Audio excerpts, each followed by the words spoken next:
Merci. Europe 1, 16h, 18h. On marche sur la tête. Cyril Hanouna. Merci d'être avec nous sur Europe 1. Il est 17h33. On est en direct. Vous nous appelez 01 80 20 39 21 et vous nous dites voilà ce que vous pensez de toute l'actualité. Alors, il y en a qui veulent parler des narco-racailles. Bruno Retailleau qui a répondu à Éric Piolle, le maire de Grenoble, qui veut trouver un moyen de vivre avec les dealers de sa ville. On a également des gens qui veulent réagir au complément d'enquête d'aujourd'hui, d'hier plutôt, voilà, avec, vous l'avez vu sur les OQTF.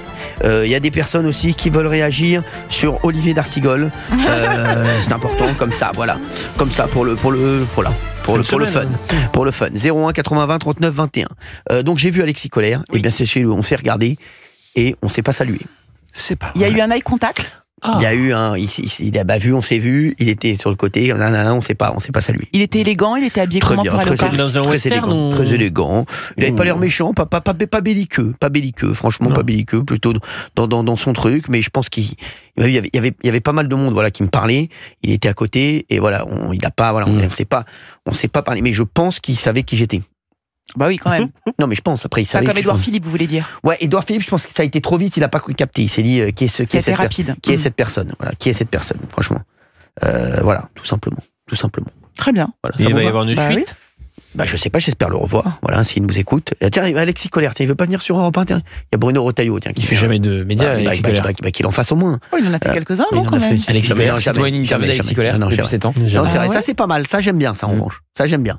J'aime bien le mec qui fait pas d'interview. C'est bien ça. Ça c'est bien, il a raison. C'est bien, bravo à lui ça. On l'a jamais vu, même dans un complément d'enquête. Ah, il a eu un complément d'enquête sur lui, mais il n'a pas accordé d'interview. Et d'ailleurs, moi je vais le défendre sur le complément d'enquête. Sur le complément d'enquête, tu as eu sur le service public, parce qu'il y a une histoire donc de conflit d'intérêts sur MSC Croisière, tu as eu sur le service public, en deuxième partie de soirée, les textos d'Alexis Colère à sa femme, parce qu'ils ont été balancés par une fuite judiciaire. Je trouve ça dégueulasse. Je trouve ça dégueulasse. C'est une atteinte à la vie privée déjà. C'était dans le dossier pour prouver le conflit d'intérêts ou pas. Et évidemment, comme toujours du côté de la justice, ça a fuité, ça s'est retrouvé dans le complément d'enquête. Je trouve ça dégueulasse, je trouve ça immonde. Exactement, moi aussi je trouve ça immonde. Et bravo à Alexis Colère en tout cas de ne pas faire de médias. Ça, je trouve que c'est un très bon point. Bravo à lui.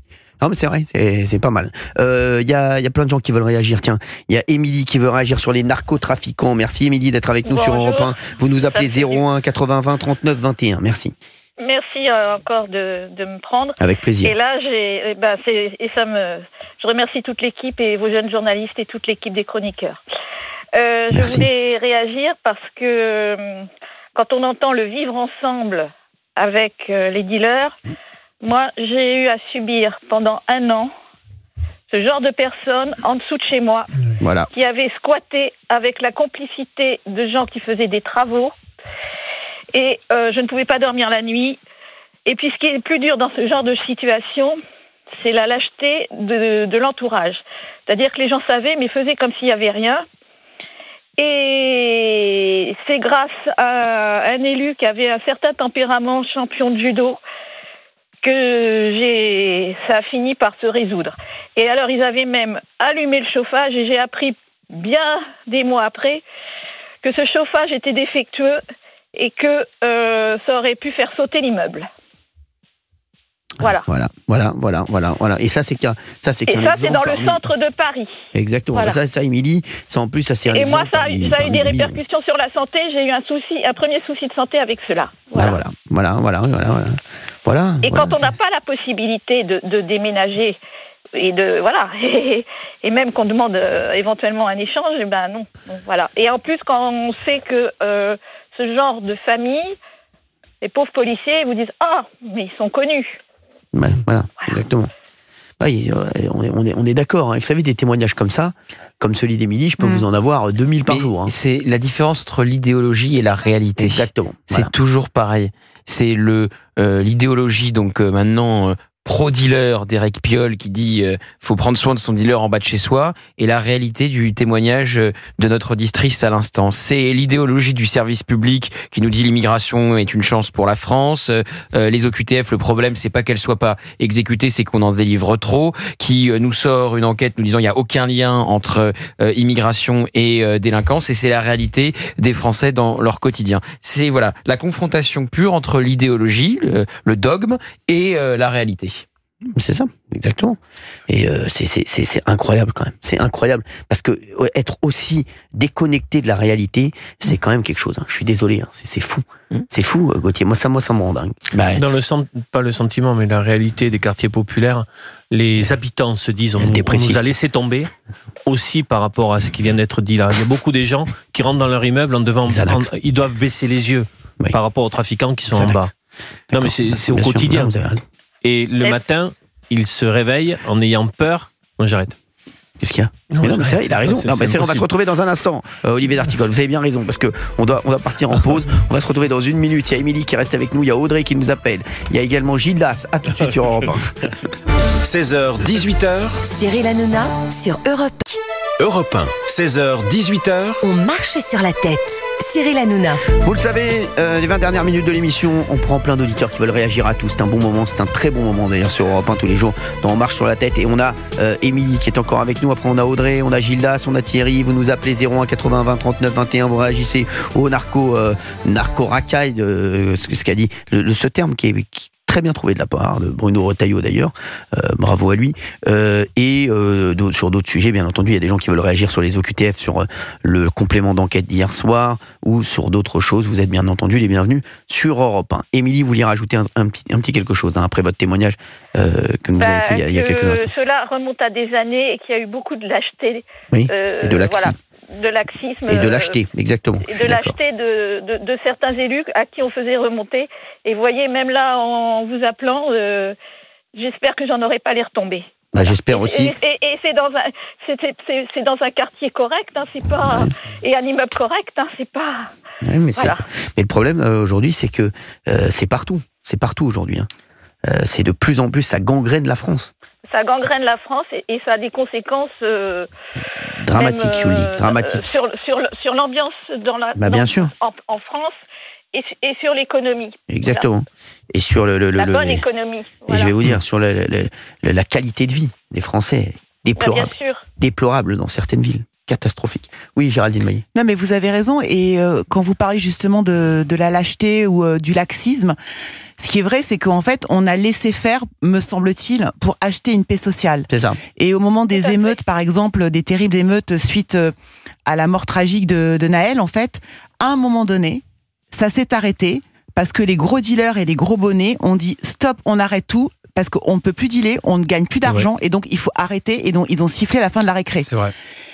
Donc voilà, donc c'est quand même juste hallucinant. C'est-à-dire que c'est une émeute qui a été remplacée par. En fait, les émeutes ont été stoppées par les dealers. Exactement, c'est ça. Donc voilà, là encore une fois, on marche sur la tête. Et effectivement, vous avez raison. On achète quelque part une sorte de paix sociale parce que il y a beaucoup de trafic, parce qu'il y a une sorte d'économie souterraine. Il y a beaucoup de gens qui gagnent leur vie comme ça, et c'est catastrophique parce que ça veut dire que l'État justement a renoncé à remettre ces gens dans la légalité. Exactement. Merci Émilie d'avoir été avec nous sur Europe 1. Merci, à très bientôt et bon week-end à vous Émilie. Bon week-end. Il y a Audrey qui est avec nous de Lyon. Bonjour Audrey. Salut Cyril, je suis super contente de vous avoir tous. Nous de même Audrey. Comment ça va? Ça va bien Audrey? Super. Ça se passe bien à Lyon? Super. Tranquille? Non. Non, comme dans toutes les villes. Non, mais comme dans toutes les villes, c'est devenu un truc de fou. En fait, comme dans toutes les villes écolo, en fait. C'est bien le souci. Mais c'est ce qu'on dit souvent ici. C'est vrai que c'est quand même incroyable. Il y a quand même un problème. C'est vrai que c'est terrible parce qu'on a l'impression que les témoignages se succèdent, mais ils se ressemblent tous finalement. Oui. Je viens d'écouter la personne qui était avant moi. Alors moi, j'habite Lyon et j'habite Bandol aussi. Donc en fait, je navigue entre les deux villes. Et effectivement... les villes écolos, en fait, deviennent de plus en plus insécures. Moi, je sais que quand je rentre le soir, maintenant, je suis complètement flippée. Pareil que l'auditrice précédente, moi, j'habite dans des quartiers sympas sur Lyon. Et pas plus tard qu'avant-hier, quand je suis rentrée le soir, j'ai des gens qui dealent en bas. C'est juste incroyable. Jamais on aurait vu ça il y a quelques années. Donc, j'ai envie de dire à Grégory Doucet qu'il faut qu'il se réveille, qu'il faut qu'il remette un peu de police. Exactement. Oui. Donc voilà, donc non, ça devient insupportable. La poussière sous le tapis, il faut arrêter. Moi, je vous cache pas, j'aime bien en fait le discours de Sarah Knafo. Je sais qu'elle, elle a un peu, enfin, pour moi, elle est pas facho. J'aime beaucoup sa manière d'évoquer les chiffres, d'être assez factuelle. Et voilà, c'est. Voilà. Non, mais alors, il y a beaucoup de gens qui nous parlent d'elle sur Europe 1, en tout cas. Beaucoup d'auditeurs. Ouais, je trouve qu'elle est très pertinente dans son discours. J'aime beaucoup aussi. Alors, je déteste Zemmour, par contre. Moi, je suis plutôt de droite à la base, mais bon, maintenant la droite, si j'aime bien Wauquiez, mais oui, il est super. Ouais, moi j'aime beaucoup Wauquiez, mais c'est vrai que honnêtement, Sarah Knafo ou Marion Maréchal qui a des idées très, qui a un programme plutôt libéral, qui n'est pas facho, mais pareil. C'est vrai que Sarah Knafo, on sent qu'il se passe quelque chose autour d'elle. Il y a énormément d'auditeurs qui nous en parlent, il y a beaucoup de gens qui m'en parlent. C'est vrai qu'il se passe un truc autour de Sarah Knafo, il se passe un truc autour de Philippe de Villiers, il se passe un truc bien entendu autour de Bruno Retailleau, autour de vous parlez également de Laurent Wauquiez, mais c'est vrai que Sarah Knafo, c'est vrai que elle revient souvent chez nos auditeurs. En tout cas, merci Audrey d'avoir été avec nous sur Europe 1. Mais je vous en prie, merci Cyril. Fort et vous nous rappelez quand vous voulez. Bon week-end à vous. Avec plaisir, merci, bon week-end. Tiens, il y a Gildas qui voudrait nous parler des OQTF parce qu'il y a eu un reportage hier, un document sur complément d'enquête, et ce document, en fait, c'est vrai que il parlait des OQTF, Gauthier Lebray, et on avait l'impression qu'il voulait, un petit peu, que les gens aient moins peur des OQTF. Vous savez, c'est comme cette histoire de l'affiche où ils n'ont pas voulu mettre que le meurtrier présumé de Philippines était un OQTF, où il y a des gens qui ont retiré les affiches qu'ils avaient mis tués par un OQTF. Ouais, oui, c'est un petit peu ça. Alors il y avait un biais flagrant dans ce complément d'enquête, c'était de dire 1, il n'y a pas de lien entre immigration et insécurité, 2, il y a trop d'OQTF délivrés, et les OQTF ne sont pas des délinquants. Alors c'est vrai, il n'y a plus de délits de séjour irrégulier, donc il n'y a plus de délinquance, mais et 98% des OQTF n'ont jamais été condamnés par la justice, mais c'est toujours pareil, c'est où est-ce que vous mettez le focus ? Parce que oui, 98% des OQTF n'ont pas été condamnés par la justice, mais ceux qui l'ont été, ou ceux qui ont commis des crimes comme le meurtrier de Philippines ou la meurtrière de Lola, n'avaient rien à faire en France par définition. Donc évidemment, il y avait un biais dans ce complément d'enquête. Mais tu trouves pas, Gauthier, qu'ils ont voulu, avec ce complément d'enquête, un peu culpabiliser les Français ? Il y avait un truc du genre, mais en fait c'est un fantasme, en fait vous fantasmez là-dessus, il n'y a pas de problème, circuler, il n'y a rien à voir. Et je trouve que c'est très insultant par rapport aux Français qui se posent des questions, à juste titre, je trouve, sur ce problème des OQTF, qui est un vrai problème, un vrai poison, et encore une fois, qui n'est pas une question de racisme, c'est une question de on doit maîtriser, et quand on ne doit pas être sur le territoire français, on ne doit pas être sur le territoire français, quelle que soit votre nationalité. Bien entendu. Gildas ? Oui, bonsoir. Bonsoir Gildas, merci d'être avec nous sur Europe 1. Merci de m'accueillir aussi sur votre station. D'abord, je vous présente tous mes vœux pour l'année 2025. Merci, pareillement, et bon week-end à vous en tout cas aussi. Vous allez faire quoi ? Merci beaucoup. Il y a quoi de prévu ce week-end là ? Il y a quoi de prévu ce week-end ? Moi, ça va être écriture et match de foot pour mon fils. Bon, très bien. Vous embrassez votre fils. En Bretagne. Merci, très bien. Allez, on voulait nous parler de cette... Oui, moi je voulais apporter juste un regard de quelqu'un qui n'a pas vécu en France depuis plus de 20 ans. D'accord. Vous étiez où, Gildas ? Moi, je vivais en Polynésie française. Ah, d'accord. Et je suis revenu pour une année vivre en France. Et moi, j'ai connu la France que dans les années 80 et 90, et les années 2000, toutes les années 2000, je ne les ai pas vécues. Et je suis revenu ici, et je me suis retrouvé affublé de pas mal d'étiquettes, complotistes, racistes, antisémites peut-être un jour, et d'extrême droite a priori. Tout simplement parce que je comprends plus vraiment la France dans laquelle j'ai vécu et celle dans laquelle je viens vivre en fait, où on peut pas discuter avec les gens facilement, où on semble être une sorte d'extraterrestre quand on évoque tout ce que vous présentez, tout ce que vous soulevez comme problématique qu'on trouve en France. Donc ouais, j'ai même l'impression d'être pas un OQTF, mais un retourne vivre ailleurs, parce que ici t'es plus chez toi. C'est assez franchement, ça fait peur ce témoignage de Gildas, qui n'avait pas vécu en France métropolitaine depuis très longtemps, et qui voit quand même que alors moi, Gildas, je vous le dis, c'est surtout, je vous le dis, une minorité de gens qui ne pensent pas comme vous, qui vont faire chier une majorité. On ne va pas se raconter d'histoire. Mais c'est clair, c'est effectivement le cas. C'est effectivement le cas, mais c'est vrai que c'est délicat parce que d'habitude, je veux dire, quand moi j'arrive ici, je connais plus grand monde. On prend un apéro, on discute.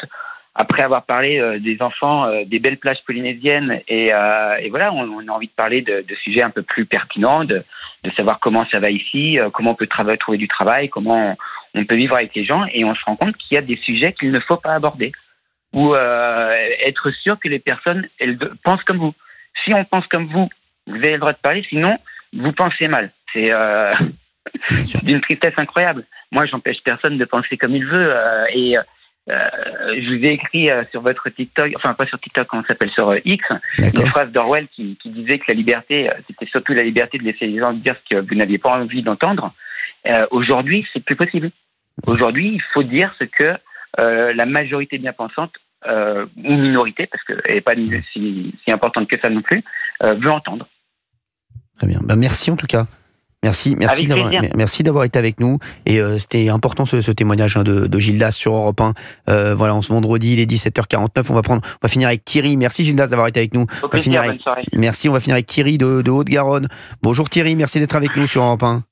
Oui, bonjour Cyril et bonjour à toute l'équipe. J'aime beaucoup ce que vous faites, bien sûr, depuis très longtemps. Merci beaucoup. Et j'essaie de vous suivre tous les soirs parce que je trouve ça des sujets qui sont super intéressants.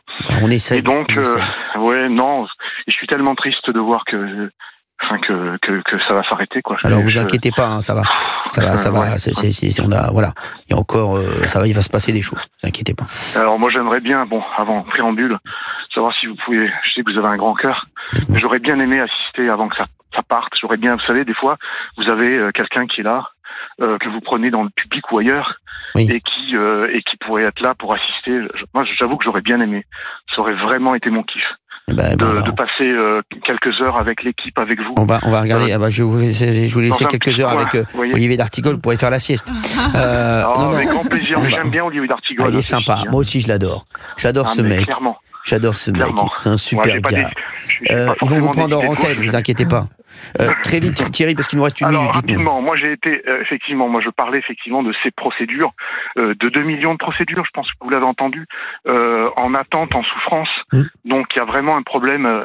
Je pense que M. Darmanin va falloir vraiment qu'il prenne tout ça à bras le corps et qu'il change les choses. Et je donne quelques exemples. J'ai été délégué du procureur de la République pendant 1 an. Je ne sais pas si vous savez ce que c'est, un DPR. Ça vous parle ou pas? Un DPR. Un DPR, délégué du procureur de la République. C'est un assistant, en fait. C'est un assistant, en fait, qui assiste le procureur de la République et notamment les magistrats pour, on va dire, un espèce de deal, si vous voulez, pour éviter que les mises en cause qui sont des petits délits et qui n'ont pas, bien sûr, des casiers énormes, judiciaires énormes, ou des problèmes énormes, qu'on puisse éventuellement leur donner une amende ou un stage de citoyenneté ou du travail non rémunéré dans différentes associations ou mairies. Ça permet de désengorger. Essayer de les récupérer, et désengorger. J'ai fait ça pendant 1 an. J'ai adoré. Et j'aimerais bien le refaire. Mais seulement, je suis parti parce que j'étais extrêmement démotivé. Je gagnais 600 € par mois.